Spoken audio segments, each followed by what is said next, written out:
Welcome to our third plenary session. Now, our theme tonight for this plenary is toward a theological account of mental illness, with our lecture presented by Covenant College Associate Professor of Theological Studies, Hans Madueme.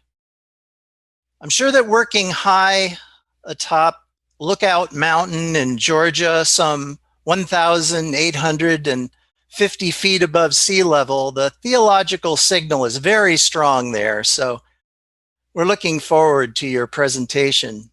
Hans embodies faith-science integration by having both graduate degrees in medicine, we're talking the Mayo Clinic here, and theology from Trinity Evangelical Divinity School. He was also a research fellow with the Henry Center Creation Project at TEDS.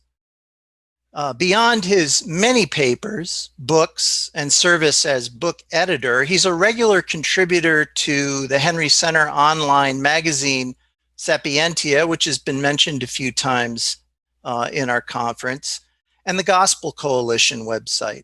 Some of you met Hans this morning in the genealogical Adam session.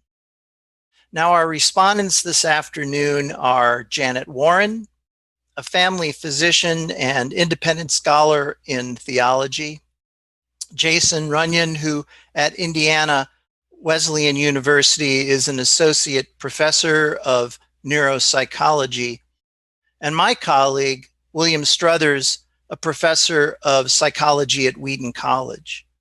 So now, please welcome Dr. Madueme and his plenary address. Greetings, everyone. So I'm not sure how I ended up at this conference giving a paper on mental illness. I hate to sound ungrateful, but I was looking through the other plenary sessions and realized I got the short end of the stick toward a theological account of mental illness. What possessed me to agree to this assignment? I'm not a psychologist or a psychiatrist, just a lowly theologian. Someone must be punishing me for all the Scandinavian crime shows I've watched on Netflix instead of grading papers. Numbers 32:23, be sure your sin will find you out. Then I said to myself, thou doth protest too much, for it is true that decades ago, I completed medical school and an internal medicine residency before switching to seminary. I still remember my first year as a med student sitting in a psychiatry class and feeling completely out of my depth. I was a relatively new Christian, struggling to understand human psychology from a biblical perspective. What shapes us as human beings? Why do we do the things we do? How does sin shape our personalities? I wrestled with such questions back then.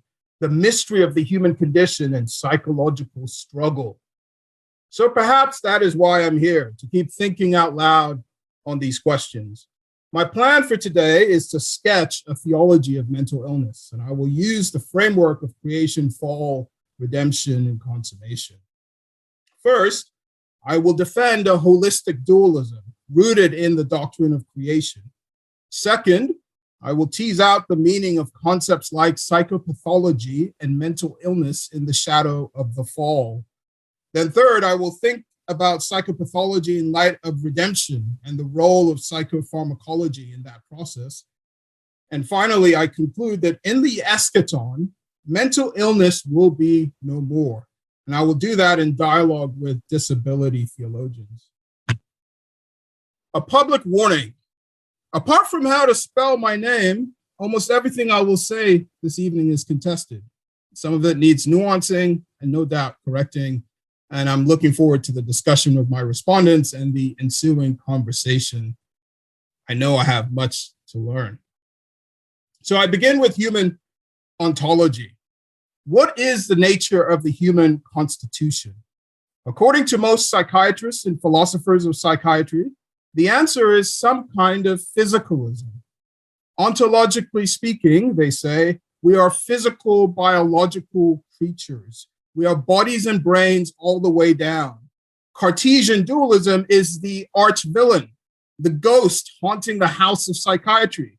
As one scholar put it, I quote, Much of the agenda for modern philosophy, and indeed for the modern world, including the development of scientific medicine, was set in the 17th century by René Descartes, end quote. Almost everyone has to say something disparaging about Cartesian dualism. For example, in a paper analyzing what makes a mental disorder mental rather than physical, the authors are quick to reassure readers that and I quote, the question is not in any way based on the assumption that Cartesian dualism is true. In fact, it is likely that some kind of supervenience physicalism is correct, that is, that our mental life depends totally on processes in the brain. This position does not imply that there is no difference between the mental and the physical, however, only that there's no fundamental difference between the two. That is, the distinction between mental and physical disorders is clearly compatible with physicalism, end quote. Even John Swinton, who writes powerfully against the reductionisms of biological psychiatry, he says that the soul is not a disembodied entity that is somehow separate from the body. Although he still uses soul discourse, for him, souls are, I quote, the sum total of who we are as bodies created and sustained by the breath of God, end quote. So Swinton defends a physicalist anthropology. Again, this is overwhelmingly the dominant position in the mental health literature. But as Lemony Snicket would say, this is a series of unfortunate events. And news alert, Cartesian dualism is not the only kind of dualistic anthropology. In fact, belief in the soul precedes Descartes and his pineal gland by millennia. Almost all ancient pre-modern cultures accept the reality of the soul, and that is still true today in non-Western cultural contexts. Their pre-theoretical reflection on life forced them to posit a localized immaterial dimension to the human experience. The Christian tradition, both East and West, affirmed human beings as both physical and non-physical, body and soul. The shift away from that consensus came with early modern positivists and empiricists. Thinkers like David Hume rejected the soul since it lacked any experiential evidence.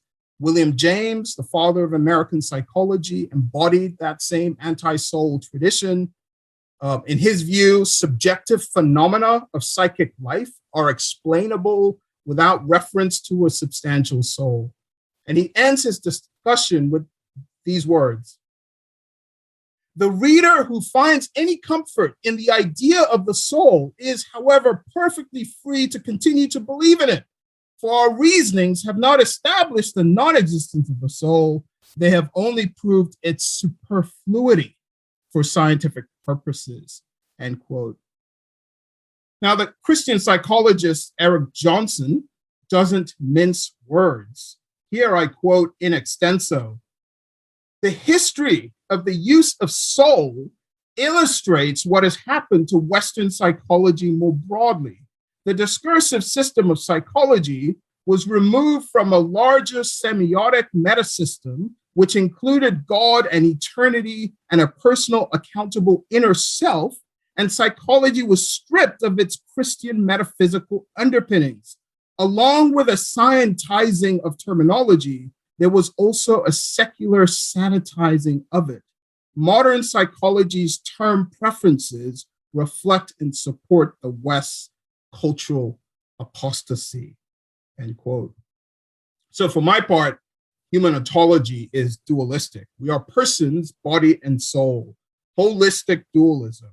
I think that comports with the biblical witness. Both the Old Testament and the New Testament assume a very holistic view of the person, but a duality is also deeply embedded in the biblical literature, especially in the doctrine of the intermediate state. I cannot defend these conclusions here, but I refer you to John Cooper's exemplary work. And aside from the exegetical considerations, I would also argue that the moral accountability presupposed throughout the biblical narrative requires a dualistic anthropology. Again, I cannot defend that claim here, but have done so elsewhere. In any case, the claim that there is no empirical evidence for the soul is not, with all due respect, worth taking seriously. It is true that we cannot examine how the soul relates to the body. But if we are believers, why should that fact count against dualism? Much of what we Christians confess as central to reality has little to no empirical evidence. The Father, the Son, the Holy Spirit, heaven, the new heaven and the new earth, angels, demons, principalities and powers, regeneration, justification, union with Christ, and the list goes on. This worry about empirical verification smells like scientism. I have similar misgivings with the so-called problem of mental causation. That is, how can an immaterial soul interact with a physical body? Once again, it's hard to understand why Christians should take this question seriously. For example, God is immaterial, and yet he interacts directly with his creation, including humanity. According to the doctrine of concurrence, every single event in the world happens under the divine influence. Demons are immaterial, at least on one standard view, and yet when they possess a human being, they can directly interact with the demoniac. My point isn't that the body-soul nexus is analogous to the creator-creature nexus or to the demon-human nexus for that matter. Rather, I'm suggesting that the idea of the immaterial acting on the material is a fundamental premise of Scripture. So to summarize, human beings are embodied souls. Human ontology is a holistic dualism. Our mental experiences, our intentions, our wills, our desires, our purposings, our beliefs, and so on, all those aspects of our mental life are possessed by the soul directly, not the brain or the body. But having said that, the body affects the soul and the soul affects the body. And here I cite a philosopher. If I worry in my soul, my brain chemistry will change. If I will to raise my arm in my soul, the arm goes up. If I experience brain damage, this can cause me to lose the ability to remember certain things in my soul. Body and soul are highly interactive. They enter into deep causal relations and functional dependencies with each other, and the human person is a unity of both, end quote. So, human ontology is a unity of body and soul. So as I move to the next section, the fall and the depths of psychopathology, let me say this. It is impossible to understand mental illness rightly apart from the fall of Adam and Eve. And if you've read Peter Harrison's book, The Fall of Man and the Foundations of Modern Science, I don't think that should come as a surprise. Medicine and psychiatry both assume a fixed norm or standard for physical and mental health. We get sick when that norm is violated. But that very assumption rides on the Christian conviction that creation was originally good and was later corrupted by Adam's fall. So, for example, we see that dynamic in the 4th century Basil, the bishop of Caesarea, a man trained in Hippocratic medicine who arguably established the first hospital in 371 AD. In one recent study, we are told that Basil saw medicine, and I quote, as a gift of God aimed at addressing bodily infirmities that are ultimately due to human brokenness as a result of the fall. Reformers like Luther and Calvin had the same understanding of medicine. The very idea of mental illness, at least in the logic of pre-modern Christianity, assumes the gravity of Adam's fall. So I've been using the phrase mental illness, but what am I talking about? What kind of thing is mental illness or mental disorder? The two main options are anti-realist versus realist accounts of mental illness. So anti-realists interpret mental illnesses as socially constructed phenomena. They are useful fictions that psychiatrists and society artificially impose on patients. So the nouthetic biblical counselor J. Adams had a view like this, as do anti-psychiatry critics like Thomas Saz. But These are not fringe beliefs. The history of psychiatry gives some ammunition to the anti-realist stance. Past beliefs about psychiatric disease have often turned out to be dead wrong. Hysteria was a common diagnosis in the 19th century, but it is no longer accepted today. There are many other examples like that one. Along these lines, the sociologist Peter Conrad has shown how medicalization has transformed formerly non-medical problems into medical disorders: alcoholism, obesity, anorexia, PTSD, erectile dysfunction, sleep disorders, menopause, Alzheimer's, ADHD, child bipolar disorder, Asperger's syndrome, and so on. Although Conrad recognizes the benefits of medicalizing mental disorder, his concern is that medicalization tends to pathologize everything, turning all human difference into medical problems. On the other hand, those who are realists about mental illness believe that such conditions are real. They are not socially constructed. They really exist. Some would say they're caused by neuropathology. Others would favor non-biological models. But in either case, the belief is that mental disorders actually exist. I actually agree with much of what the anti-realists are saying, especially given the history of psychiatry. But I still ultimately land on the realist side of this debate, at least in a minimal sense. I believe that serious mental illnesses are real conditions. But in saying that, I don't mean that the DSM-5 or any other diagnostic system is like completely reliable, or that modern psychiatrists always know what they're talking about. All I mean to say is that serious mental illnesses are real psychopathologies. They're objectively there. Not all mental illnesses are social constructions or social constructions all the way down.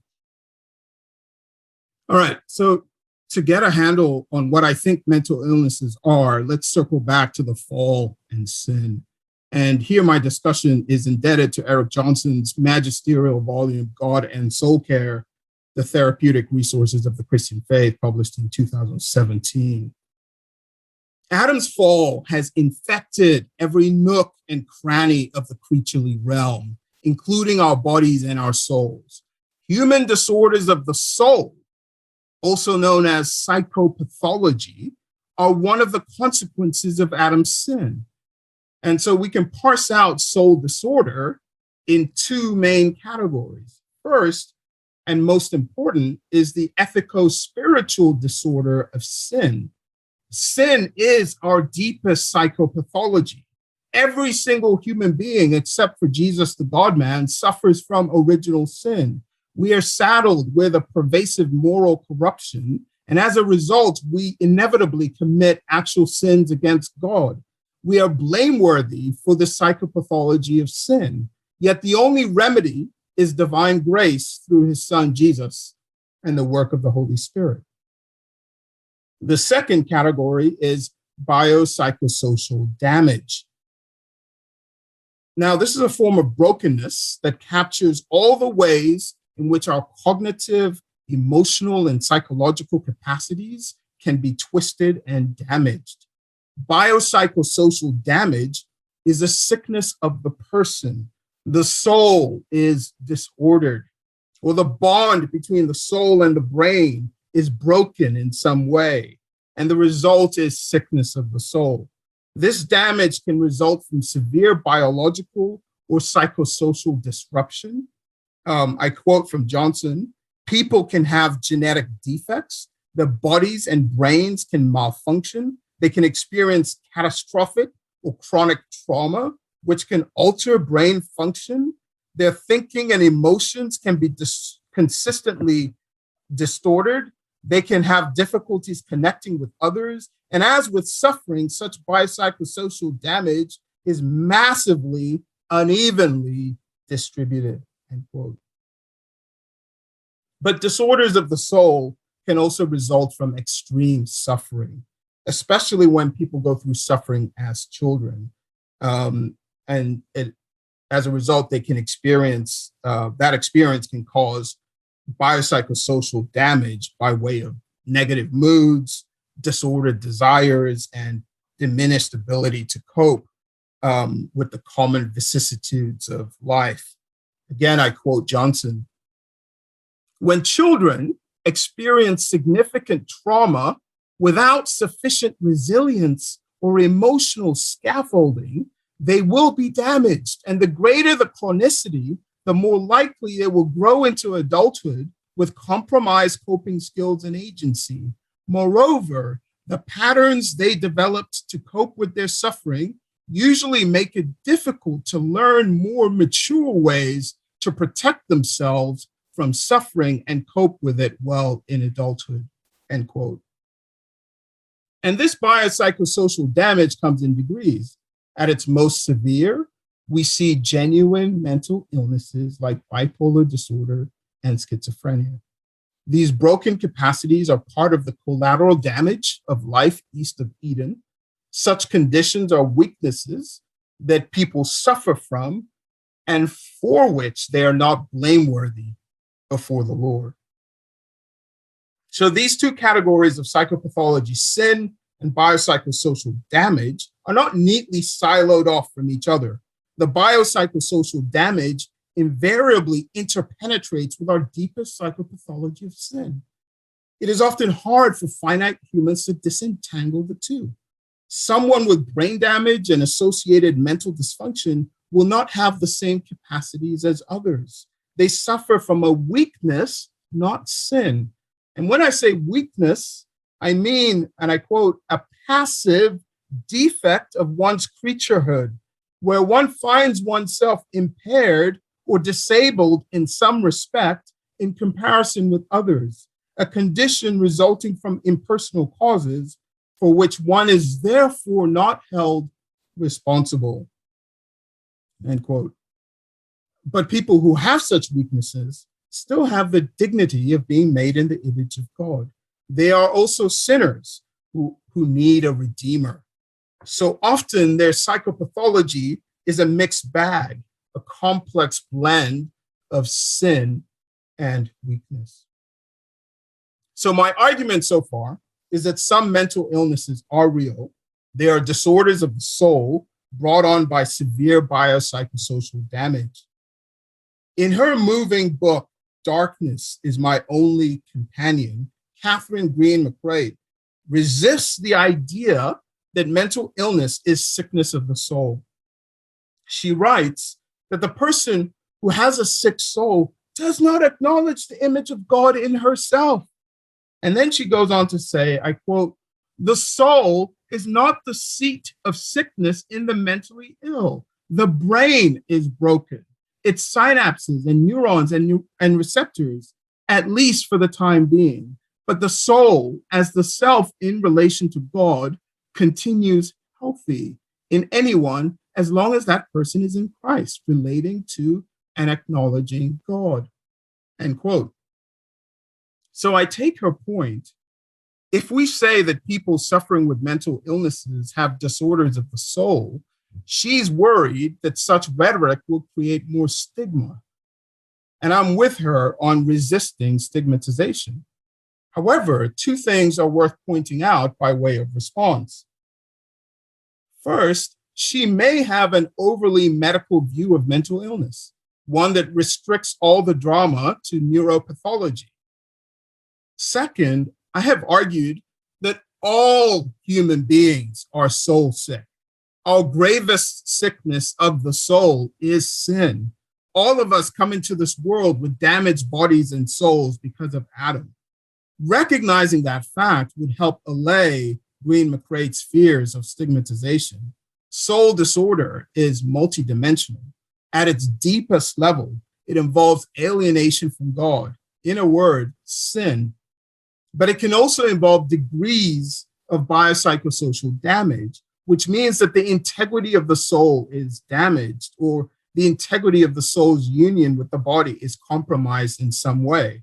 That too is soul sickness.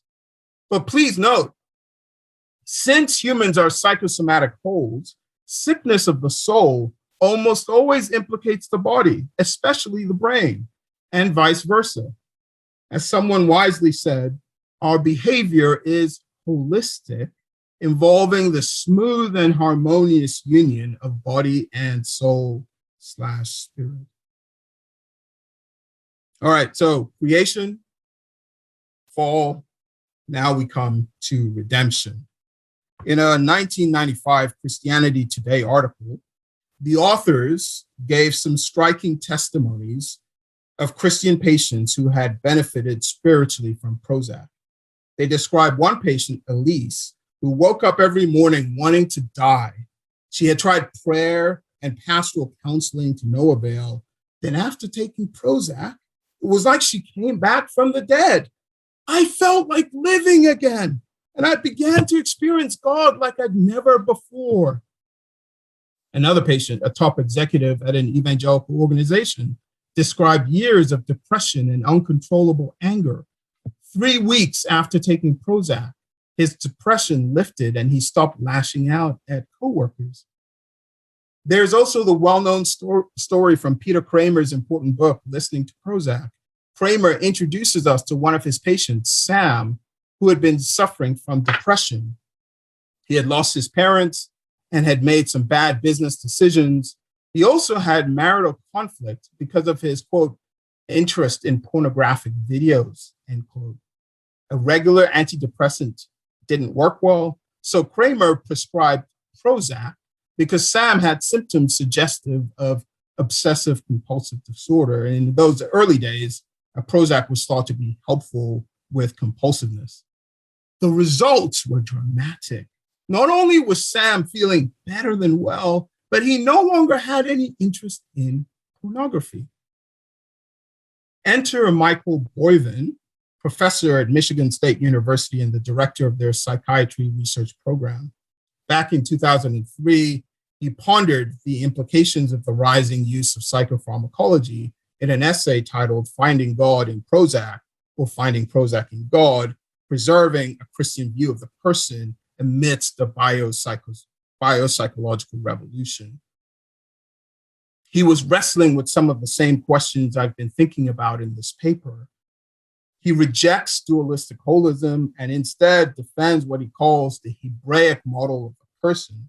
By that, he means that persons don't have bodies, they just are bodies. As he puts it, I quote, all the important theological dimensions of personhood, that is soul, spirit, will, conscience, mind, heart, emerge or emanate from our physical beings, end quote. It's no surprise that I disagree with this kind of materialism, but I want to focus on his comments about psychopharmacology. Some Christians worry that psychopharmacology short circuits the work of the spirit. They worry that taking medications to relieve emotional pain prevents growth in character. Boyven disagrees with this attitude common among evangelicals. An antidepressant may free the patient from emotional dysfunction and allow them to start growing in character. And more specifically, again, I quote, if character is ultimately a matter of how our brains respond to environmental and social circumstance, then perhaps Prozac can achieve more quickly what otherwise must be sculpted in the brain through years of formative social experience, perhaps in opposition to years of prior destructive sculpting from early trauma or abuse. And then he has this striking line, ultimately, brains, both fallen and resurrected, are the final omnibus of human experience in God and his spirit, simply because God immersed us as biological beings in a physical world, end quote. So I think Boyven's perspective indicates the theological promise and peril of psychopharmacology. On the one hand, as a holistic dualist, I accept the mysterious union of the body and soul. Changes in the body affects the soul, and changes in the soul affect the body. In principle, psychopharmacology is one factor that can help people struggling with mental illness and unwelcome behaviors associated with it. If I struggle with insomnia, that struggle will affect my ability to be patient and long-suffering and kind and gentle and so on. Ask my wife. Bearing the fruit of the Spirit will be that much more difficult. Taking a psychotropic med to address my insomnia doesn't necessarily mean I am failing to trust the Holy Spirit, or it doesn't necessarily mean I am rejecting sanctification. It may just be embodied faith, a recognition that we are psychosomatic wholes. On the other hand, I worry that Boyven takes things too far. I worry about medicalization and reductionism, a reductionism that reduces pneumatic realities to the waxing and waning of serotonin levels. He has no category for the soul, much less for the disorders of the soul. Sanctification becomes a subset of psychopharmacology. If mental illness is viewed solely through the lens of biological psychiatry, then psychopathology just is neuropathology. And then, of course, the remedy just is psychopharmacology. But in my view, biological psychiatry has a reductive understanding of mental illness. I'm not alone in these misgivings. Jeffrey Bishop thinks that modern Americans have fallen prey to a technological imaginary. He tells the story of how modern psychiatry evolved from a humanistic to a more biological science, so that people came to see the brain as a device that needs pills in order to function properly. Even though researchers don't really understand how neurotransmitters like serotonin and other catecholamines relate to psychiatric illnesses, but what he calls the catecholamine hypothesis is a myth that will not die. It has a stranglehold on the popular imagination. And he says, to challenge the biological basis of psychiatric disorders would appear ludicrous, because the idea of a biological locus of all psychiatric disorders is so much a part of the particular historical and cultural milieu out of which modern psychiatry was grown, end quote. Now, Bishop isn't against all psychopharmacology, but he worries that the medical model limits the possibilities we can imagine for helping those who suffer with mental illness. John Swinton has made the same argument in books and essays. Swinton complains about the pharmacomania of Western society that reduces mental health challenges to mere biological problems. According to Swinton, pharmacomania limits the human being, quote, to that which we can see, touch, and measure.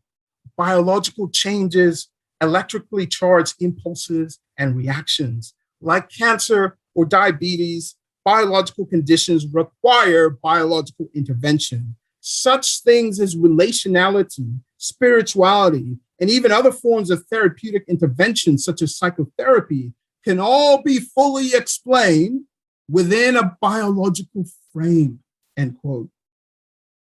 Now, instead, Swinton urges us to pay attention to the narratives of those who struggle with mental health challenges.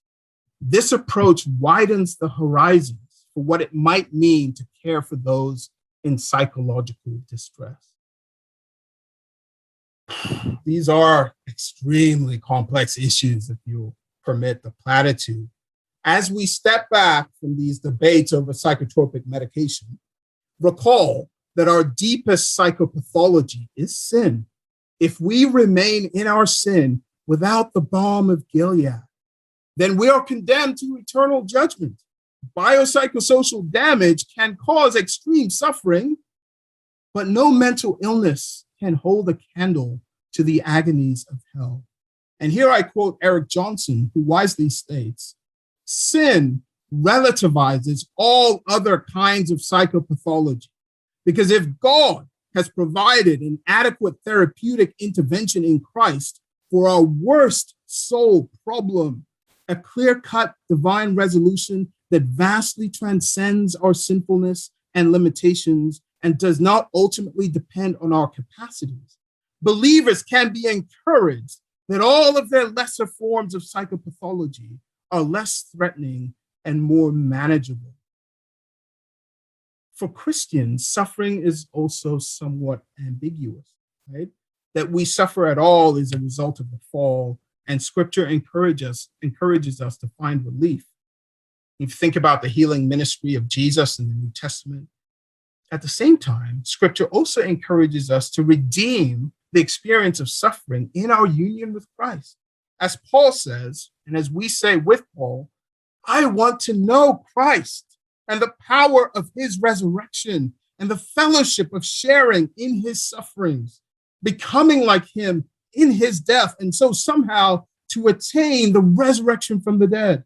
Philippians 3:10-11. And we could cite other texts. So I resonate with Michael Emlet when he reminds us that, I quote, seeking mere relief without a vision for God's transforming agenda in the midst of suffering may short circuit all that God wants to do in the person's life. So I think in sum, we need a modest position on psychopharmacology.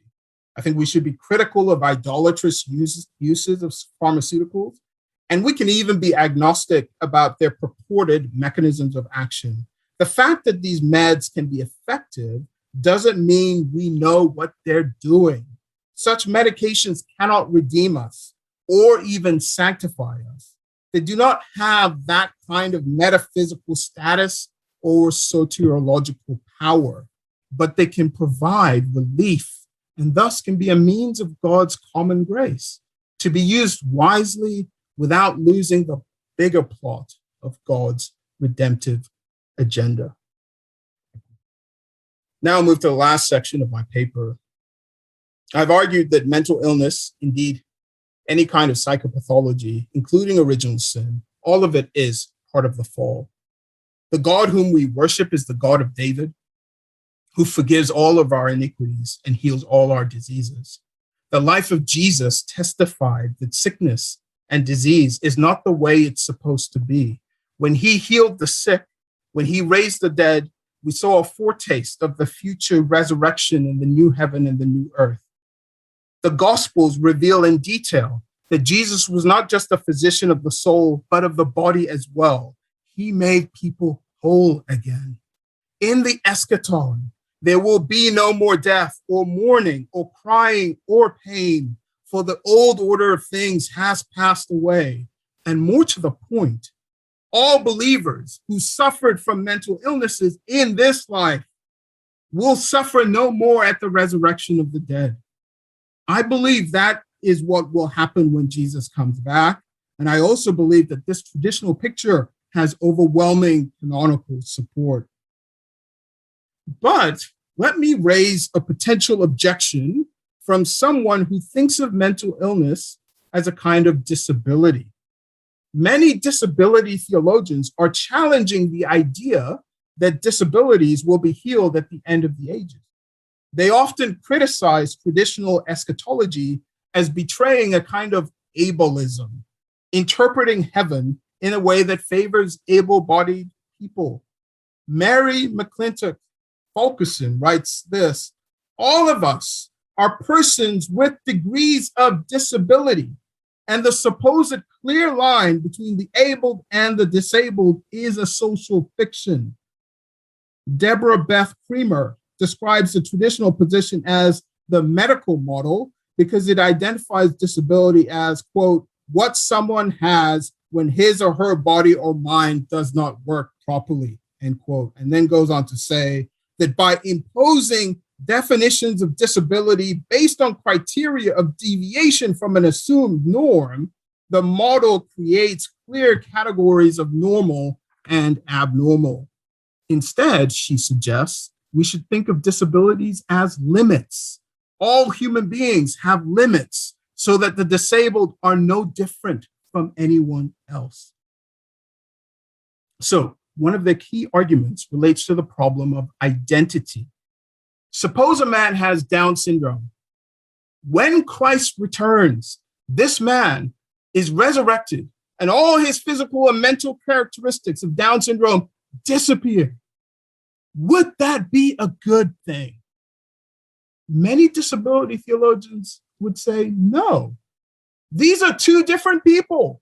The resurrected fellow is someone else entirely. He has no continuity with the other person who lived his whole life with Down syndrome. His identity, an identity that is irrevocably bound up with his Down syndrome, has been obliterated. Healing his disability was not a good thing, for it destroyed his very identity.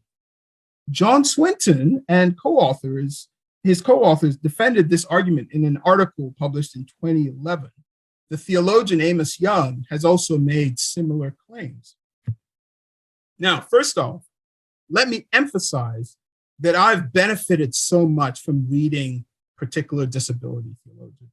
Theologians like John Swinton, Brian Brock, Amos Young, and others offer a prophetic and needed voice for the church today. We are in their debt.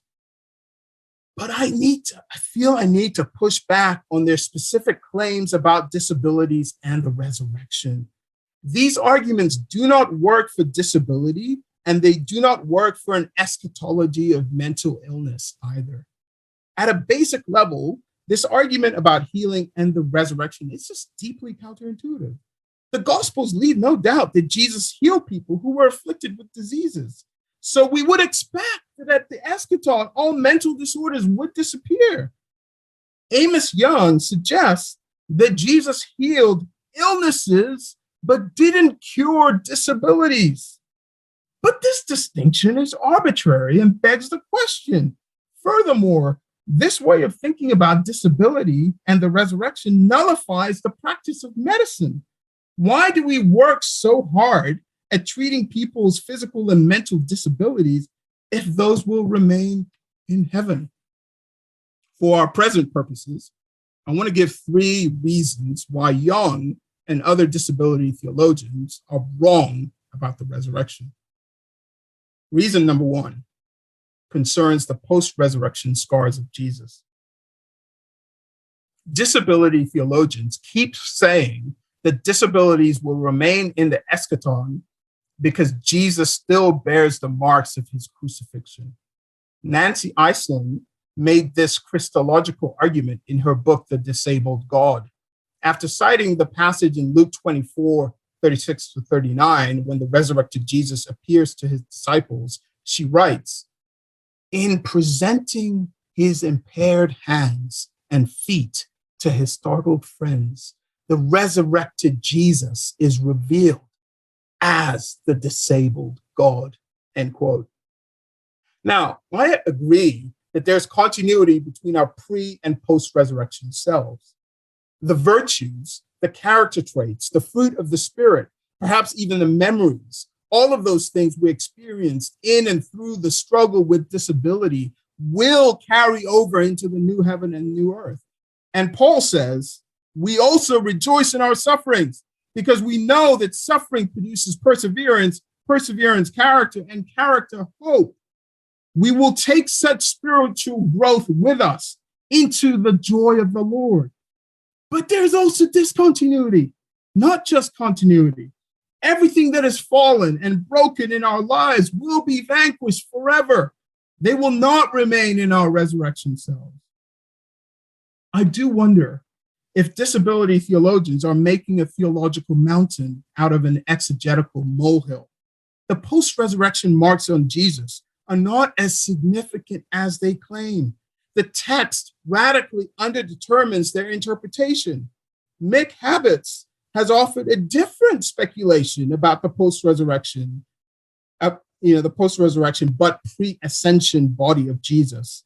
In the Transfiguration account, we see that Jesus was able to change his physical appearance. And then here's what he says, reflecting on that. It is at least possible that this was what I am calling an intermediate body for an intermediate state. Thus, the marked hands and feet are there, features of Christ's body, yet they may not be permanent. They are there for a purpose, for identification, authentication, historical witness, but they may just pass away in time. The same may be true of features of our present physical and cognitive identity. All right, reason number 2 for disagreeing with these disability theologians comes back to identity. Amos Young and company, I think, have it exactly backwards. They claim that if all disabilities are healed in heaven, then personal identity is threatened. If that were true, then this problem of identity applies to all of us, not just people with disabilities. Eschatologically speaking, those who suffer from disabilities are more like the rest of us than not. Think about it. We are all sinners by nature, by fallen nature. Our personal identities are inseparable from being fallen and being in the condition of original sin. And even after we have been redeemed and justified and sanctified and all the rest, we still struggle with sin and we never experience life in a state of perfect righteousness. But in the new heaven and new earth, we will be completely and absolutely free from sin forever. The personal identities that belong to us from conception throughout our entire earthly lives will be transformed for eternity. That's the mother of all discontinuities. I can think of few things more integral to our current identities as persons than the fact that we experience sin daily. And yet, precisely that fact about us will cease to be in the eschaton. Someone give me an amen. So frankly, I think questions of personal identity are grossly exaggerated by disability theologians. My third reason is rooted in the fall of Adam and Eve.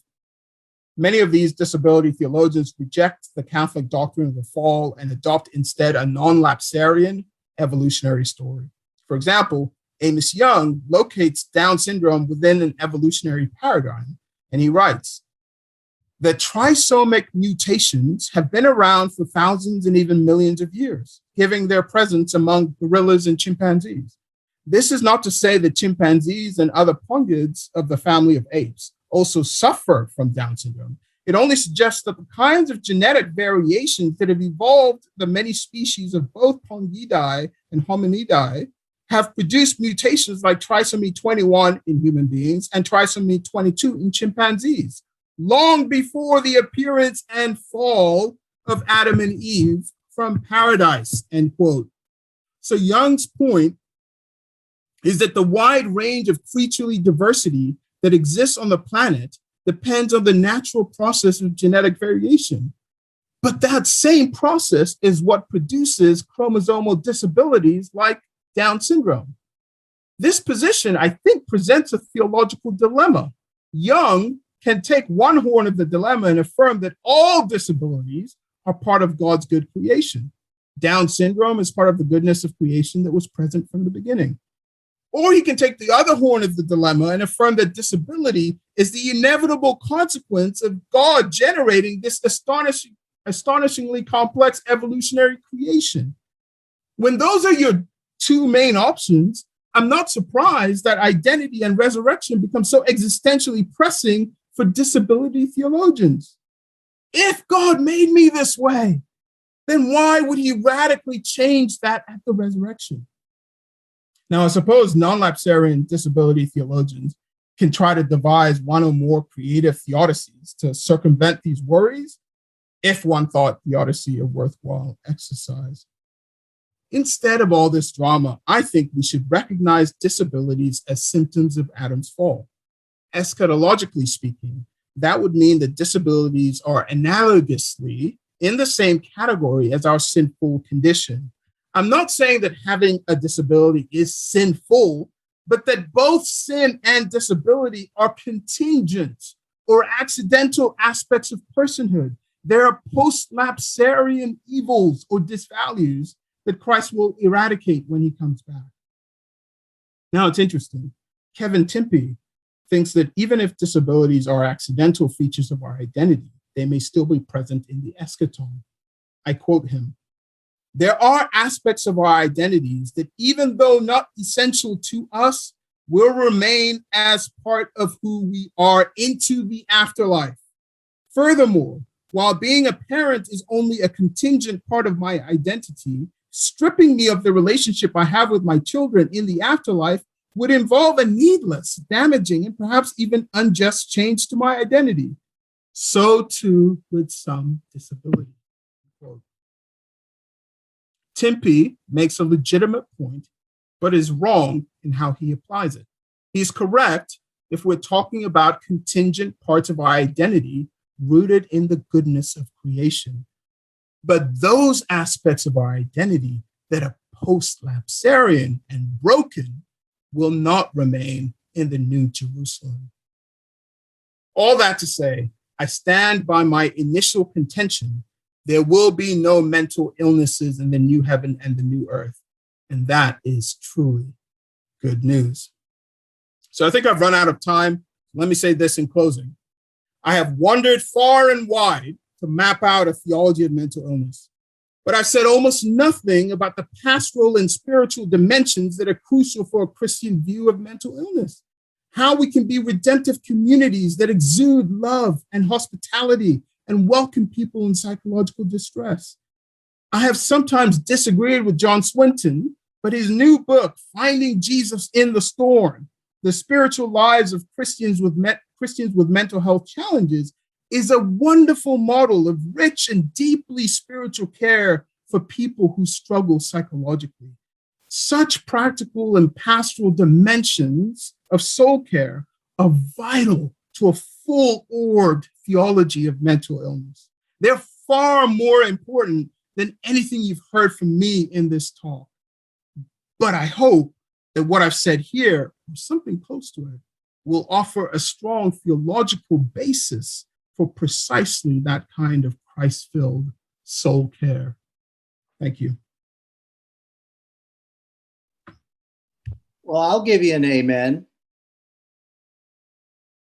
Our first respondent is Janet Warren. Janet, could you please join us? I'm here. So thank you very much for this opportunity to respond to such an engaging presentation on such an important topic. Dr. Madueme, by the way, the spelling of his name may be uncontentious, but the pronunciation maybe not. Anyway, thoroughly, I had the advantage of seeing his written paper with footnotes, and I'm a little annoyed with him because his thorough research has added to my already lengthy reading list. So I fully agree about the complexity of the topic of mental illness from medical, psychological, and theological perspectives. It's a fascinating subject, and I'm afraid, with apologies, that rather than adding clarity, I'm going to complicate the issue even further. I'm going to follow his outline for my comments, with most of them related to the fall, because, hey, I'm really good at sin. What can I say? Lots of experience. So with respect to creation, first of all, the soul-body problem, or the mind-brain problem, or the body-soul-spirit problem, well, we need, a full conference on that. Never mind how you even define or understand the soul. Nevertheless, I roughly agree in terms of his model of holistic dualism. I might prefer the term interactive dualism. I'm also okay with dual aspect monism. I think these differences are not significant.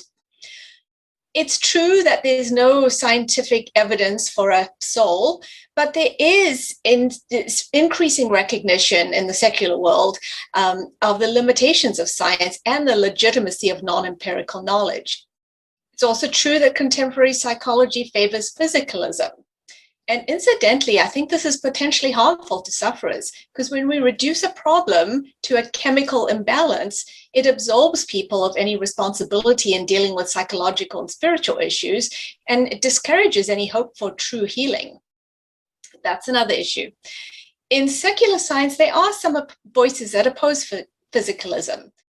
There's much literature on parapsychology, including near-death experiences, which Hans mentions in a footnote, that appear to contradict physicalism.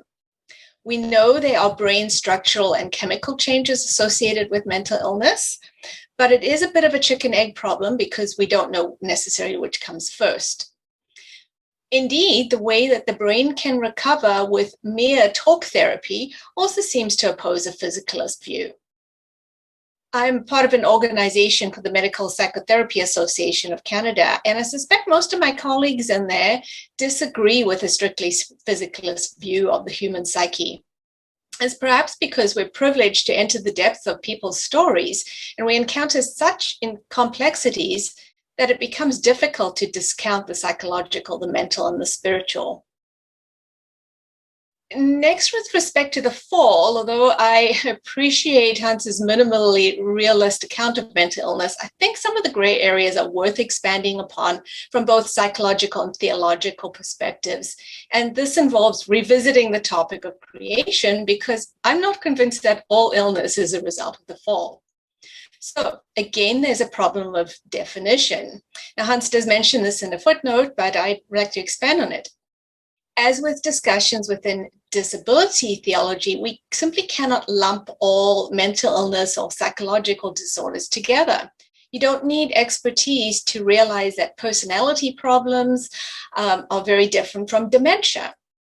Some conditions appear to be more biological, such as schizophrenia, arising perhaps from genetic mutations, an unwanted side effect of an otherwise good creational process. Others, like dissociative identity disorder, one of my specialties, I see as a creative coping response to severe trauma, not necessarily an illness.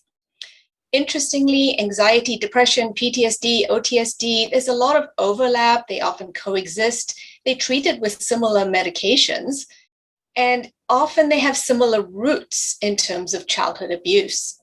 It's also interesting that not everyone who suffers abuse develops a mental illness. Personality problems, again, part of creational diversity, that people who are prone to melancholy are also prone to developing depression. ADHD is interesting. It seems to exist on a continuum. There's no line between normal and abnormal. Many people, in fact, are reluctant to take medication for it because they like the creativity and energy that accompanies ADD. We all know of many artists who suffered from depression. So there's some positive things to this. It's also somewhat scarily, but this sociopaths and narcissists seldom interact with the medical establishment, don't seek help, because they don't think they have a problem. They don't suffer. Those around them may suffer. So to add to this ambiguity, there's also differences cross-culturally in terms of how we understand mental illness. It's been said that everyone in Britain is slightly depressed, for example. Suffice it to say, defining psychological disorders is not straightforward. Second is the issue about how we understand or define the fall. So I disagree with those who believe in an original perfection. As biblical scholars note, the Hebrew term tov indicates more functional goodness. So think about if theological Adam fell from a tree. Remember, gravity is part of God's good creation. He might break his leg. He would feel physical pain. Pain's also part of God's good creation. It's a signal that something's wrong. He would likely have some mental suffering as well. He might be sad that he couldn't do all the things that he used to be able to do. And again, emotions are a part of creation. So gravity can have unpleasant side effects. So can biological accidents that might underlie some mental illness. Now, of course, this is speculative. Adam didn't experience childhood neglect or abuse. God walked with him in the garden, providing maybe healing or at least comfort. But it does suggest that the line between normal and abnormal or sinful is blurred. And third, that there's the complex question of sin. Multifaceted, not simply related to willful intent. Consider original sin, or our predisposition for turning away from God. This can partly be understood by the concept of existential anxiety. This brief summary is, there is a God, it's not me. This anxiety is part of human nature. It's not necessarily psychopathology. It's a result of being born in a finite world, limited but able to conceptualize the transcendent. Then there are individual sins, and the plural is intentional. As Dr. Collins noted last night, I don't believe in moral monism. It's usually a multitude of interrelated bad choices that lead to psychopathology. Sometimes these are not even necessarily bad choices. Sometimes they're simply a failure to accept God's grace or to appropriate the value he lovingly bestows on us. And quite often, as Hans mentioned, people suffer because of the sins of others. Psychological dysfunction is often a result of unresolved trauma or even micro-trauma. There's also collective, generational, and communal aspects to sin in which sin becomes larger than life. It takes on a life of its own. Finally, given my dissertation topic, it would be remiss of me not to mention the evil spiritual forces that capitalize on psychological weakness and delight in inflicting pain and drawing people away from the Savior and healer. In sum, I agree that mental illness is multidimensional, complex blend of sin and weakness. This is especially noticeable in addiction, by the way. I'm not convinced that it is either a social construction or real, and I'm not convinced it is all due to the fall, although I suspect that most of it is. But the line, as I mentioned, separating normal and abnormal is blurred. It's also all too easy to classify ourselves as the only normal ones. With respect to redemption, I certainly agree with Hans about psychopharmacology and the potential for idolatry. There's still much we don't know. I usually tell my patients that medication gives them the strength to do the difficult psychological work. Some of my medical colleagues actually don't even use psychoactive pills. Second, some comments on spiritual formation and the important work of Christian-based psychotherapy. Redemption is not a one-time event. It involves a journey of accepting Christ's love and acceptance, of understanding the darkness within us. I learn a lot when I ask clients to seek God's guidance. What they hear often applies to me as well. I really enjoy watching the healing work of the Holy Spirit, the wind that blows where it will. With respect to consummation, in this I have points of agreement and disagreement. As Hans mentioned, disability theologians tend to view disability as either a normal part of creational diversity or a result of the fall. However, I think the lines are fuzzy. As mentioned, mental illness is difficult to define. Illness and disability are not always distinguishable. So we cannot know if they will persist in the eschaton if we're not certain what they are. And furthermore, because I don't think that Eden was a place of perfection, I wonder if some aspects of disability and or mental illness may continue in the new creation. I think it might be more helpful that instead of considering a lack of illness and disability, we instead focus on the lack of suffering that we are promised. In sum, it's complicated.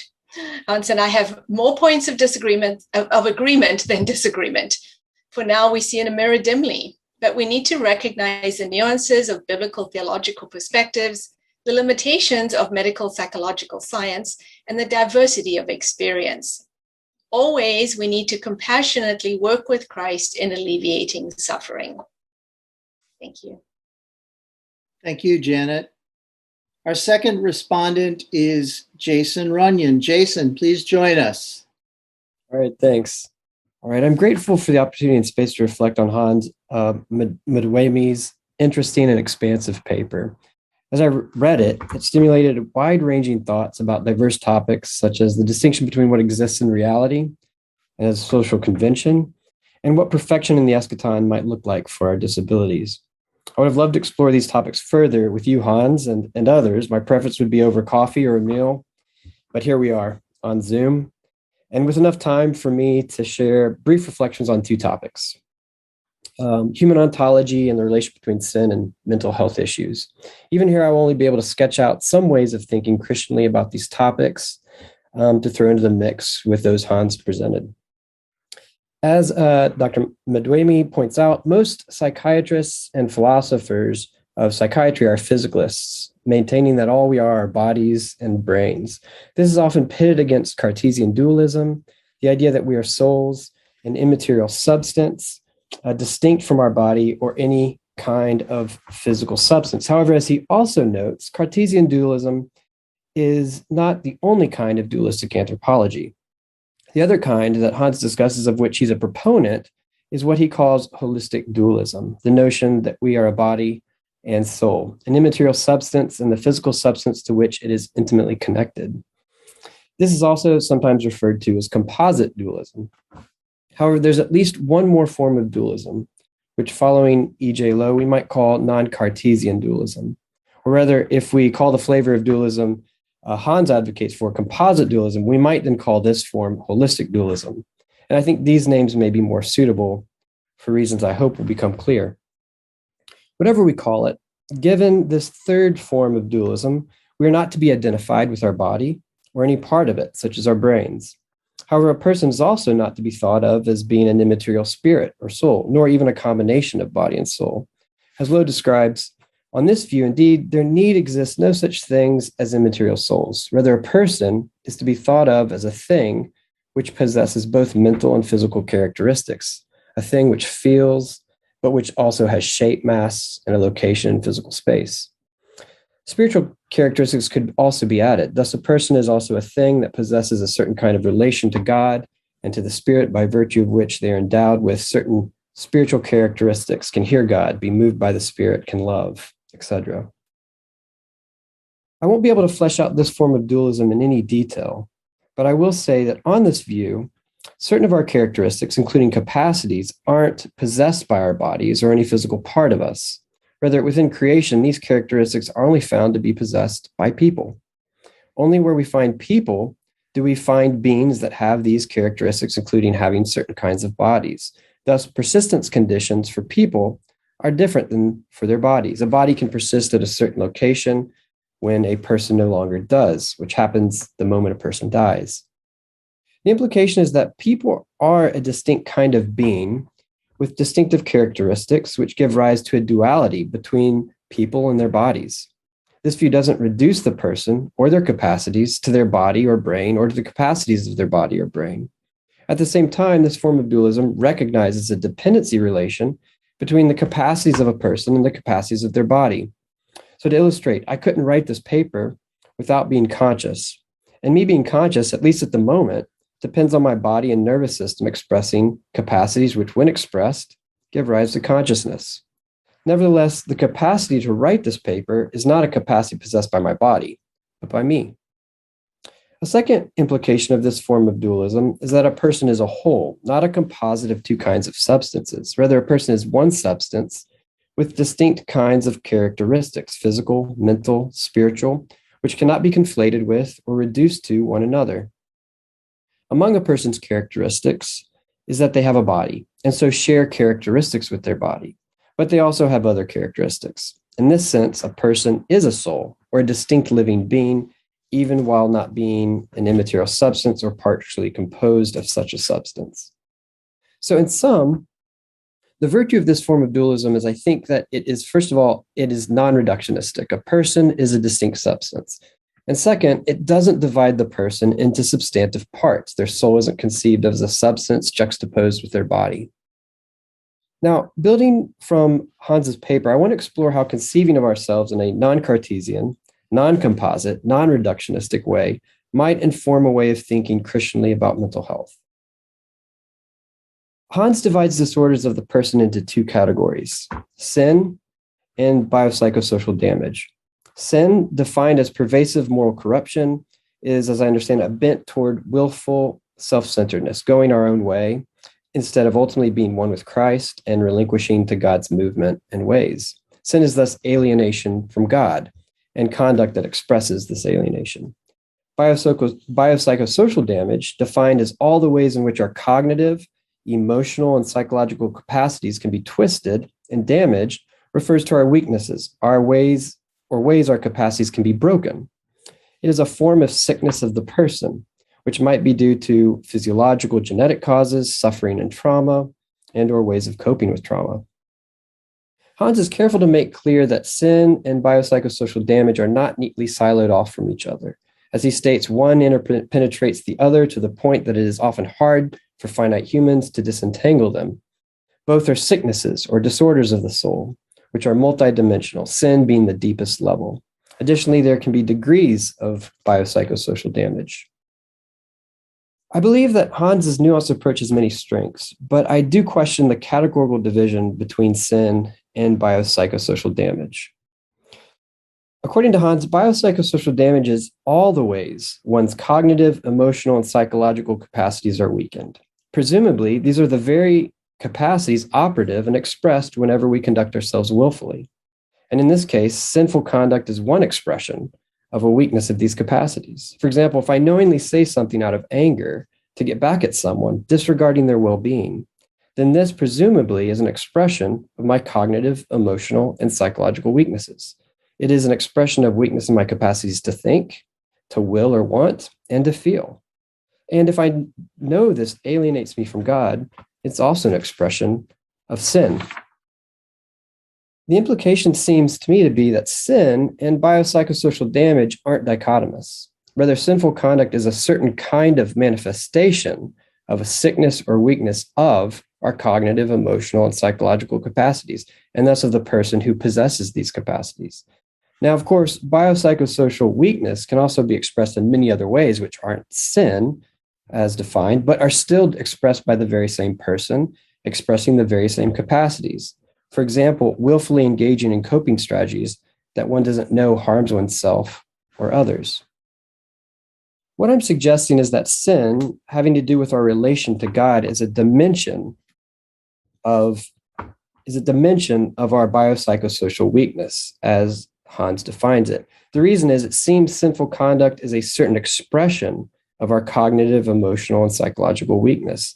I wonder then whether the distinction we want to make is between the willful ways we conduct ourselves in opposition to God versus the unwillful and unknowing ways. The former is the expression of biopsychosocial weakness qua or as sinful conduct.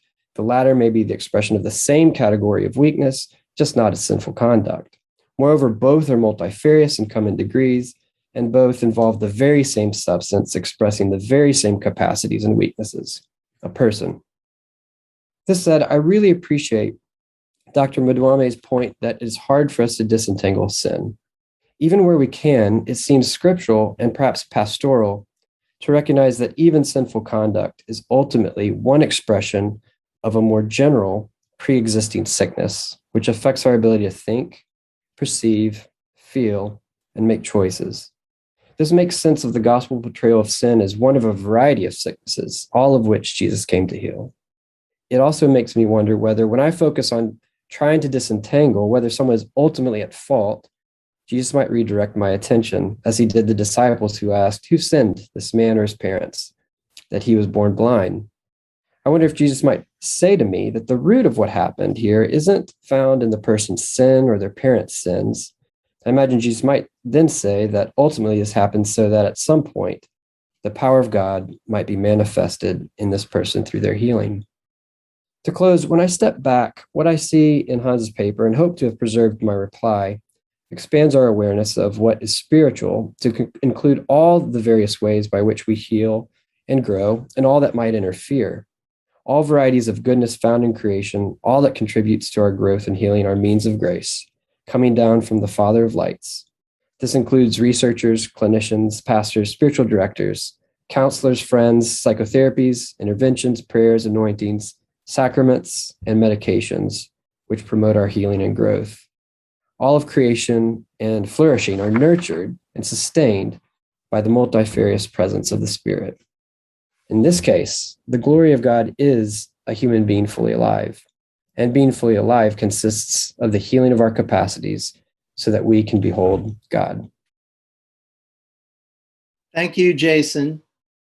Now our third and final respondent is William Struthers. Bill, please come and join us. Thanks, Stephen. And thanks, Hans, for your paper. It's good to see you again. It's good to see a number of other faces and names on the screen that I have maybe crossed paths with in the past. As a neuroscientist specializing in neuroanatomy and pharmacology who trains clinical psychologists here at the doctoral program at Wheaton College, the questions and frameworks that Hans addresses in his plenary are of great importance to me. His approach to these issues is different than mine, no doubt down to differences in our scholarly training. And so I'll defer to him on matters of theology and leaving that to others on the panel or conference attendees. but I do hope to bring a different perspective to bear on some of the components of his paper. And so in the spirit of Monty Python, and now for something completely different. I want to address first his incorporation of the biopsychosocial model, specifically the concept of the biopsychosocial damage, and present a challenge to this current generations of theologians and scientists. They have been looking at ways to reconcile or resolve or reform or reconsider whether or not a biopsychosocial model has any relevance in theological discussions of sin or redemption and human nature, or if there's some sort of reciprocal relationship between these communities, and thinking about theological discourse and its potential to enhance our understanding of the human condition and inform faithful living. Now, while the biopsychosocial model offers a new way to consider the human condition, I'd like to submit that it's a relatively recent convention. Next year, we'll see the 45th anniversary of psychiatrist George Engel's 1977 landmark paper, The Need for a New Medical Model, a Challenge for Biomedicine, published in Science. He proposed this biopsychosocial model in that paper, and it has become the dominant theoretical foundation from which scholars, practitioners, teachers like myself in medicine and mental health have based their work for almost a half century. A multi or interdisciplinary model designed to emphasize the interrelations between biology and psychology and socio-environmental influences on health and disease. This model and its theoretical implications have generated quite a bit of scholarly research as well as clinical applications, and has really proven to be an interesting place for theologians to come into to conversation with those of us in the sciences. I'd like to share a little bit here of a kind of what Hans and Dr. Runyan as well have kind of identified, that there's oftentimes a great confusion about dualism, Cartesian dualism, the spiritual being separate from the physical. And even within the context of a biopsychosocial model, there is something that is in fact not sort of reductionist, and that is that top level, that social or a cultural influence that you find in this biopsychosocial model.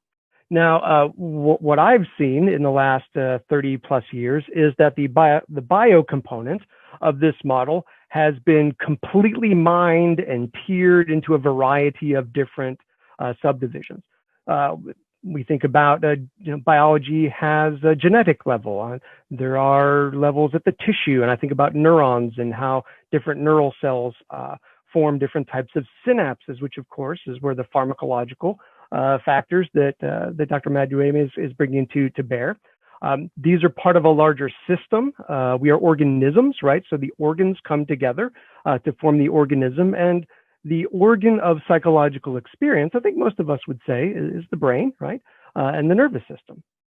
These then are the underlying components of our psychological experience. And of course, our psychological experience then is what, in interacting with other people, creates the society, the social dimension. Too often we get caught up in the bottom-up process. So here on the right side, you see the upward arrows there on the left, right? So genetics influences cellular and molecular processes, which influence the way that neurons communicate with each other, which influence the way the organs work, muscles are moved, right? Because the nervous system tells the body to move. The brain will have different subsystems that will be responsible for sensation and cognition, emotion, all of these sort of things. But our experience is at the psychological level, right? That's where we sort of live as psychological creatures. We don't experience synapses, but synapses are clearly firing as I am talking right now, as you're listening right now. But it's at the psychological level that is very easy for us to appreciate. And that's, I think, where a lot of the conversation about soul comes into the equation. But of course, like I experience community, right? And that's where here on the right, you see the arrows going down. Too often we neglect the reality that our social context influences our psychological context, which in turn is then translated down through the brain into a greater stress response by the rest of the body. This, of course, will activate different systems, for example, like in the amygdala or in the orbitofrontal cortex. And those will have underlying downstream cellular And while we don't see cellular activities altering genes oftentimes, what we do see is that cellular activity can trigger gene expression. So this is not a one-way street. This is actually very much a two-way street. But the biopsychosocial model that Hans is referring to has actually been expanded in recent years. It's actually more of a neurogenetico-pharmacopsychosocial system, as opposed to just a biopsychosocial system.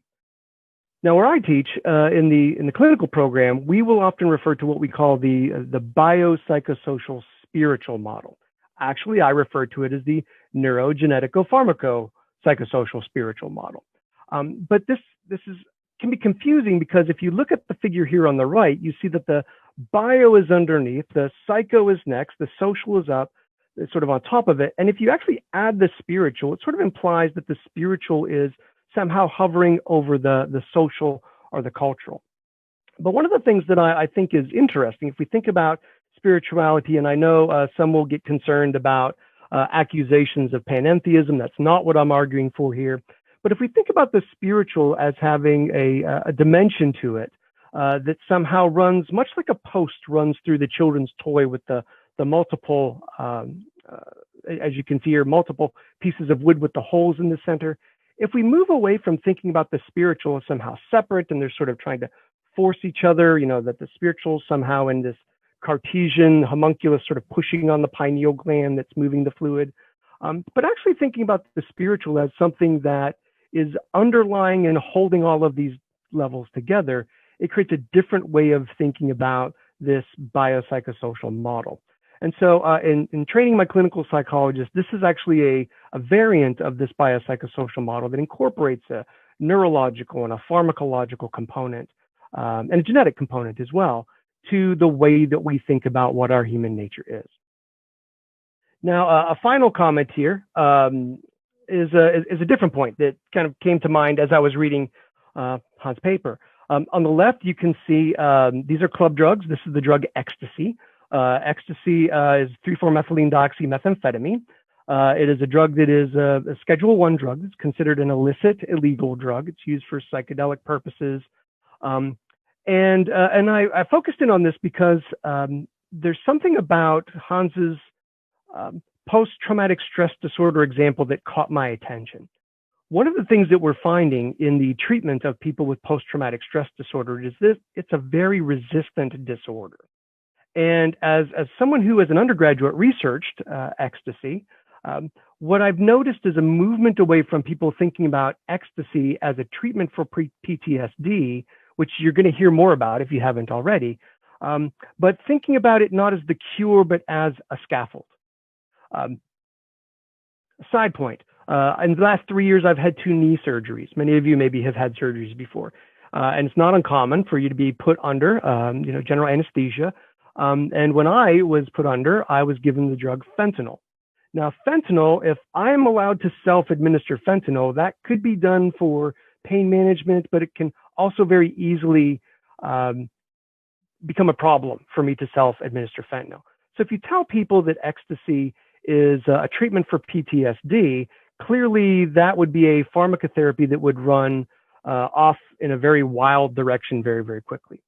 But in my knee surgeries, fentanyl knocked me out so that the surgeon could then cut into my knees and insert the arthroscope, right, and to clean out the meniscus. And then my body's natural system, when everything was sort of closed up, would be allowed to heal over time. We do find that PTSD, because it is a really difficult disorder to treat, a mental health issue to treat, that very low doses of ecstasy can serve as a fentanyl scaffold. That is, low doses that do not have profound effects, but calming effects because of ecstasy's ability to influence the amygdala, to decrease it so that it doesn't over-respond like you see in PTSD, that it releases oxytocin that helps the person bond with their therapist, which is a problem in PTSD, as well as the orbitofrontal cortex is released now to control the amygdala, to now learn different coping techniques. That ecstasy is actually a very effective scaffold in the treatment of PTSD. The problem is that when people hear ecstasy and PTSD treatment together, they think that the ecstasy is the thing that is actually doing the healing. Fentanyl is not doing the healing. It's the surgeon. It's my body's natural healing systems. It's immune system. It's recovery systems that's actually leading to the healing. And the problem that we have, I think, is that I wouldn't say that PTSD is sinful or but I would say that it is definitely neurogenetico-pharmacobiopsychosocial spiritual damage. And so as someone who trains people in clinical psychology, this notion of scaffolding is tied to a healing tradition that I heard echoes of in Dr. Madueme's paper. And so going forward, what I'm really interested in looking at is how we oftentimes will compress notions of sin and biopsychosocial damage. And we will also, at a cultural level, be very cautious about pharmacological therapies that can be very helpful. Thanks, Bill. Now, Hans, it's your turn for a 10-minute rejoinder. So please go ahead. Sure. Well, that was fun. Thinking through something this difficult and complex is inevitably interdisciplinary, and that's always challenging, especially when it's a theologian trying to stumble his way through it. So I'm grateful to my 3 respondents for interacting with my paper, and especially for bringing the clinical expertise that I lack. Much of what they have said has been helpful to my thinking, and I've learned a lot. And in the short time that I've got now, I'm just going to highlight a few areas for further conversation. And I'm just going to go in reverse order. First, to Bill Struthers. Some years back, Bill and I were part of the same cohort for a Templeton-sponsored research grant. So it's great to see Bill, and enjoyed reading your remarks and seeing you kind of in your wheelhouse. Thank you especially for the background on the biopsychosocial framework. That was mainly new to me, which suggests that I just haven't done my homework. But in my own experience, my sense is that within sort of traditional Christian circles, it's hard to think theologically about mental illness as such. It's either you take theological anthropology seriously, and then you don't really know what to do with mental illnesses, or you treat them at arm's length, or you take mental illnesses seriously, but that ends up being at the expense of rich anthropological categories of the Christian tradition. So those are the kind of 2 extremes that I see, although I probably would say in the last decade or 2, things have gotten better.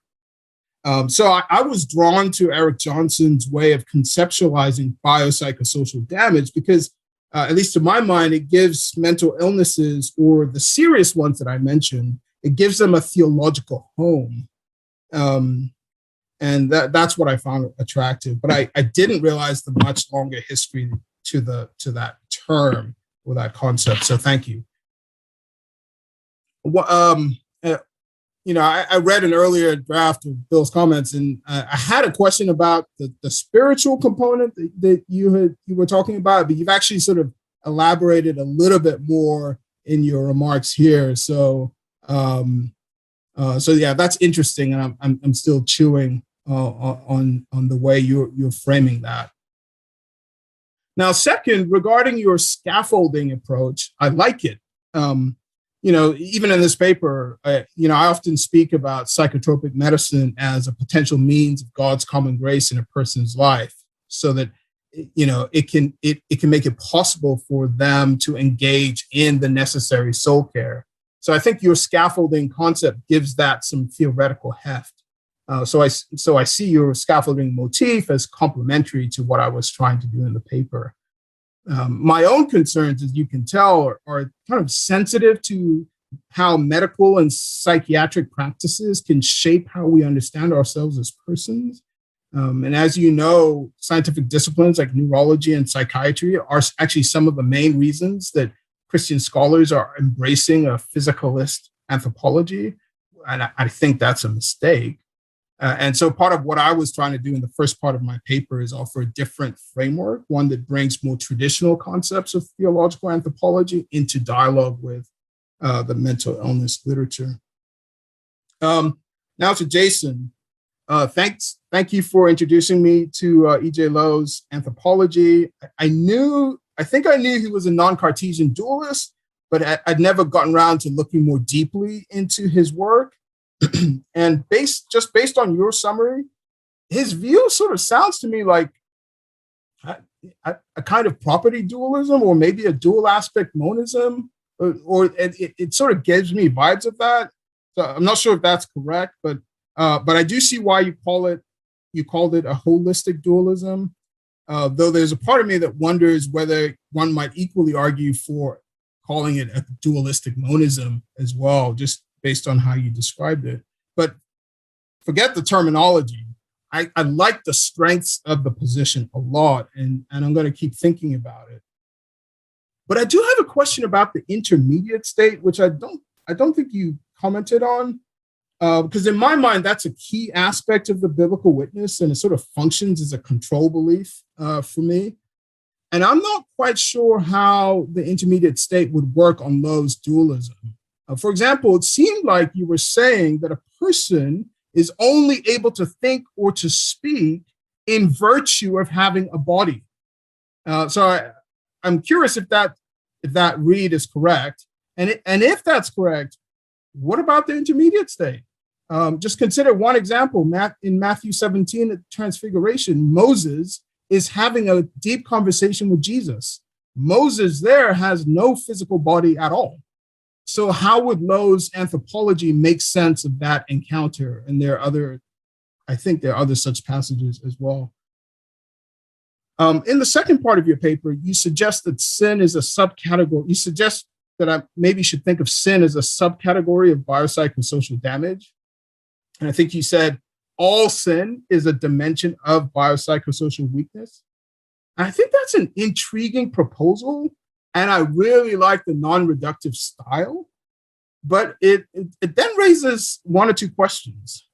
First, so I mean, I hope this was clear, because in my paper, when I speak about sin as a sickness, I mean that somewhat, on one level, I mean that metaphorically, so much like when the Bible uses sort of sickness, metaphors of sickness and death even to talk about sin, for instance, in the Psalms.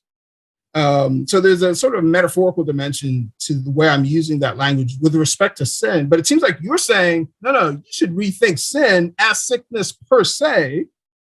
And when I hear that does raise questions about agency and moral responsibility to my mind. Because if sin is a sickness on your view, doesn't it become something that merely afflicts us, or something that we suffer from, rather than something for which we're blameworthy, for instance?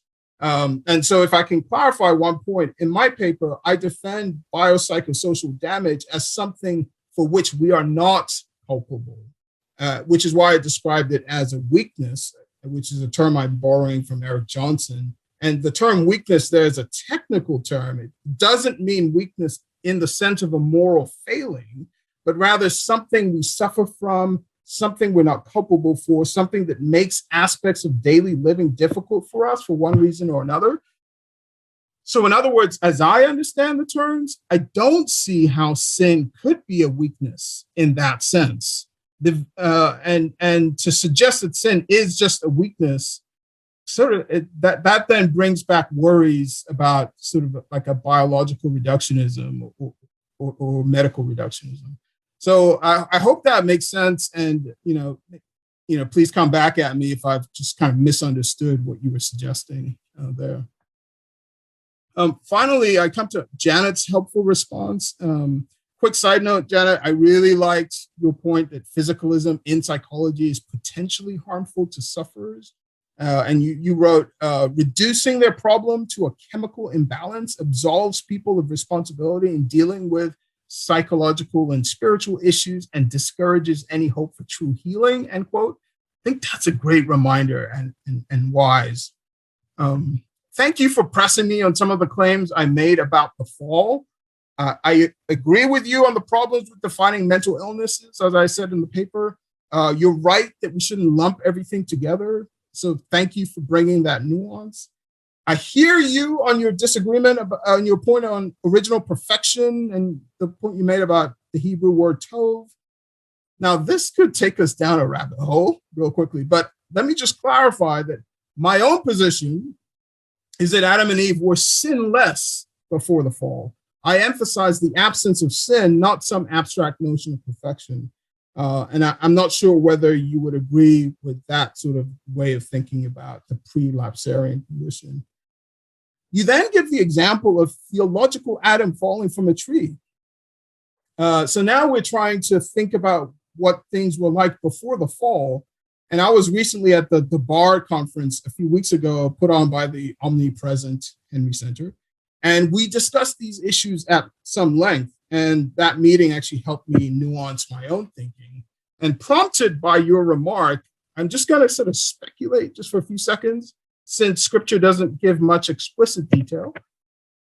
I think that if Eve had beheaded Adam in Eden before the fall, he would have died. I think if he'd fallen off a huge precipice without a rope or protection, he would have died. Now, was Adam therefore mortal before the fall? I think in a notional sense, yes, maybe. But because of God's sovereign providence, he would never have allowed those kinds of situations to arise in the first place. At least that's my view on that. These are hypothetical scenarios that would never arise in a pre-lapsarian setting, or so I say. I also believe, and to some people here implausibly, I also believe that Adam would not have died naturally had he not sinned. I don't know what that would have looked like, right? After a particular time in the Garden of Eden, would he have been translated into heaven to be glorified? Or would God have directly transformed his body into a spiritual body? I don't know. But the passage, 1 Corinthians 15, verses 42 to 49, is actually really interesting here. It's a tricky passage, but I think Paul is saying that at the resurrection, we will have a spiritual body that's different from the bodies we have now, so that in the new heaven and the new earth, we will not be able to die, even though in the pre-lapsarian state, there's a notional sense that Adam could die. That brings me to your section on consummation. And there you write, because I don't think Eden was a place of perfection, I wonder if some aspects of disability and or mental illness may continue in the new creation. Again, I take your point. If in Eden things were not perfect, why think they will be perfect in the new creation? In my Reformed tradition, we would say that the new creation is actually a more glorious state than at the beginning. So Paul said, we will have glorified bodies that are more glorious than Adam before the fall. So there's a development from the garden to the New Jerusalem and so on. And if that's the case, why can't we say that disability and mental illness will be no more? Even on your view, Janet, why can't you say that? And also with the caveat that we don't always know what we mean by mental illness. I do like what you say about focusing on the lack of suffering instead of a lack of illness or disability. I guess I tend to think that illness and disability implies some level of suffering. So if in the new creation there is no longer any objective suffering, which is the way you put it, then it might not be such a stretch to say that there will no longer be illness or disability as well. I'd be curious to hear what you think on that too. Thanks. Thank you, Hans. Let's go to the questions. There are two that are tied for 6 thumbs up here. And I'm going to do the second one in the list. And I guess any of you could address this, but first, if you could, Hans, I think we may only have time for one question here. Autism and Asperger's have been considered disabilities, and if so, I expect you would say these would be healed in the resurrection. But many are now considering these as examples of neurodiversity instead of a disability, perhaps even to be celebrated. Is it possible to have certainty in distinguishing disability from difference? That's a good question. I think at least the way I'm hearing that question, I'm sort of inclined to receive that question as an epistemic point rather than an ontological one. So it seems like the question could be agreeing with the basic point I was trying to make in the paper, but suggesting that perhaps we don't know who actually has a disability versus what is normal neurodiversity. And I agree with that. I agree on the epistemic point. I'm not claiming that as fallen, finite creatures that we actually have some infallible way of knowing who is disabled and who's not. And if it were objectively the case that autism and Asperger's are actually before God part of the neurodiversity that's normal, whatever we mean by that, then I'm quite fine to grant that will be there in the eschaton. So that's a good point. So perhaps there's a kind of epistemic complexity that I wasn't recognizing in my paper. So I appreciate that. Any of the other panelists have a thought about that question?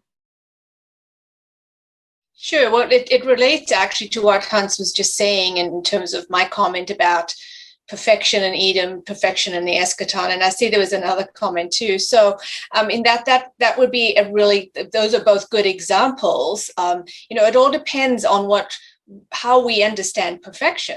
So I think we also tend to focus more on the physical than on the spiritual. So the whole point with the original garden and the city, yes, there's development, but the key thing is God's presence with us. And our spiritual perfection, if you like, rather than any physical perfection. So autism, Asperger's might be a good examples, along with things I mentioned, like ADD, where there are some positive aspects to them. Down syndrome was an example. Now, I disagree with Young, etc., that all disability will persist in the new creation, but maybe some aspects of it, the aspects that don't cause suffering, for example.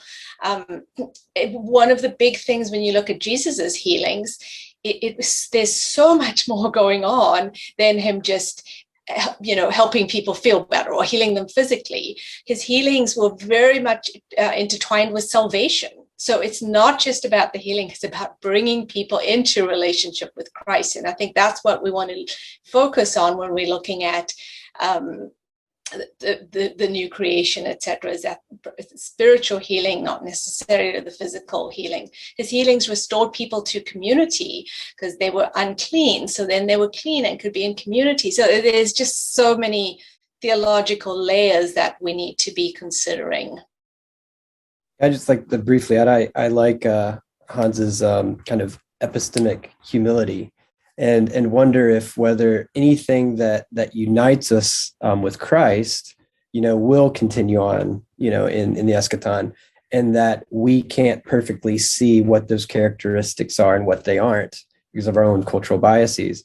And that it's probably not an all or nothing, like all the characteristics that we clump together as a certain disorder, disability, not. So maybe that's not as useful as saying, well, what will persist is whatever unites us, draws us together in Christ, regardless of how we define it, and that we can't perfectly see what characteristics those are and aren't.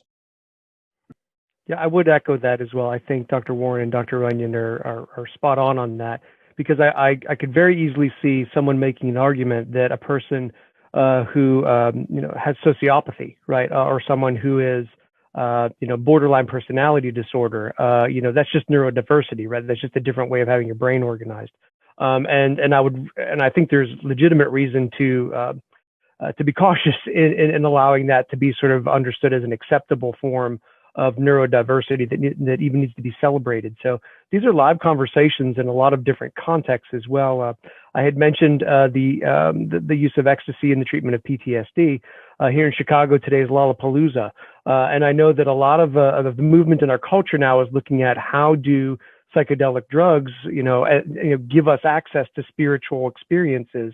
That's very much tied into sort of a Christian tradition that would want to frown on, getting high for God, so to speak, that there are other more appropriate ways that we are to self-medicate, that we are to pursue God, that we are to be in relationship to God.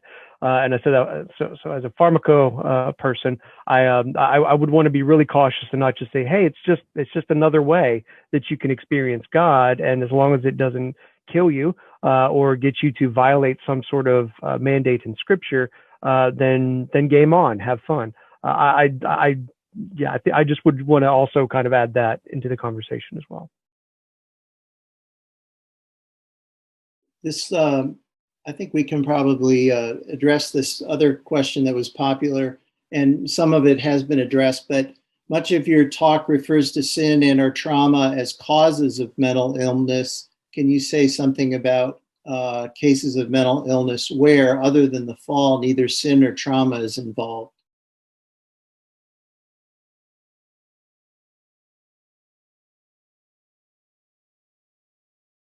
I would probably ask for an example of what they're referring to, or if they're asking for us for examples.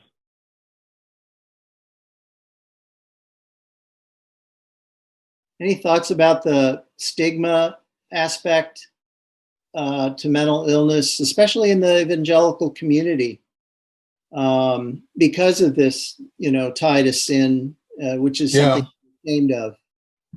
Yeah, I mean, that's, when you read the history, I'm sure my panelists know this better than me, but when you read the history of conversations about madness and mental illness and so on, in medieval times and such, it was common to sort of see sort of demonic possession and sin, to see mental illness in those categories.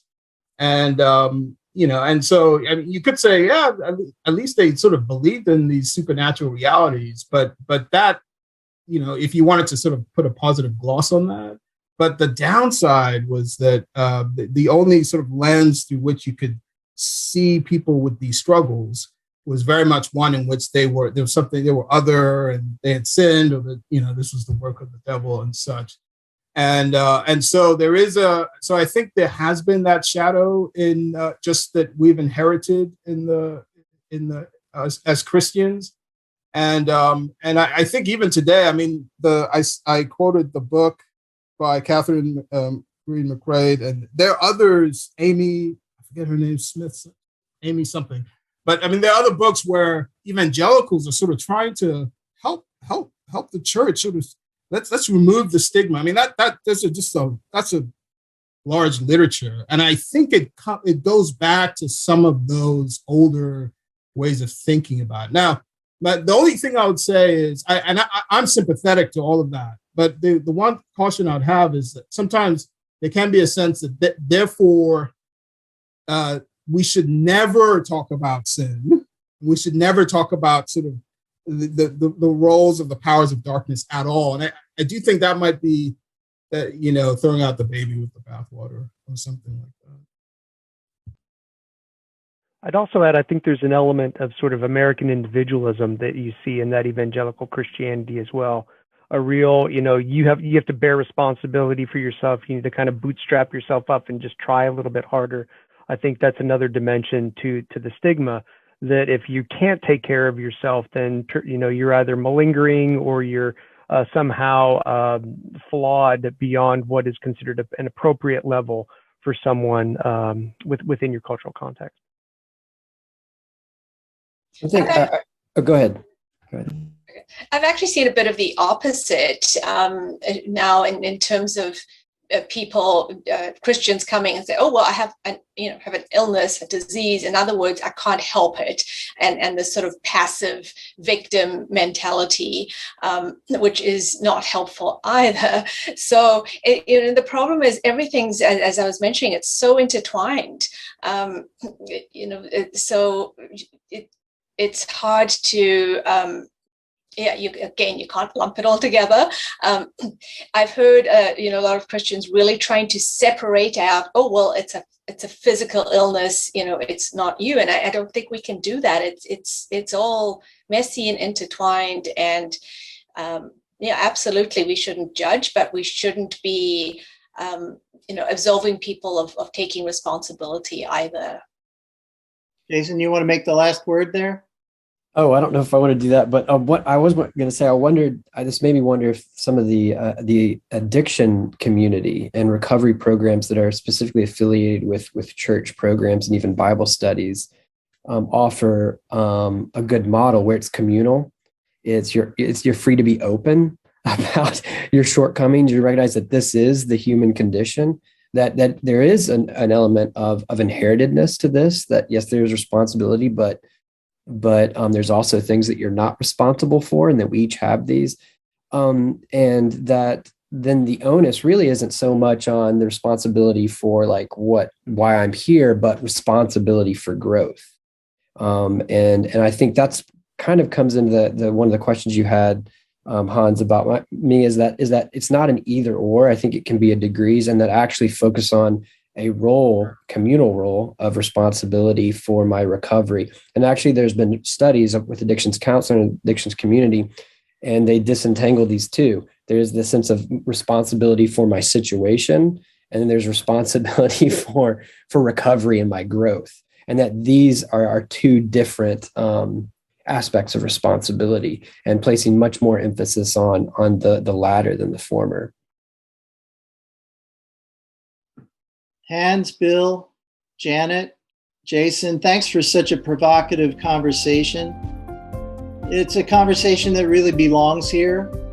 I like to think of the ASA as an incubator where bold and important ideas are generated and tested. And this certainly was pertinent to the conference theme that we do this for the common good. So I want to thank you all again.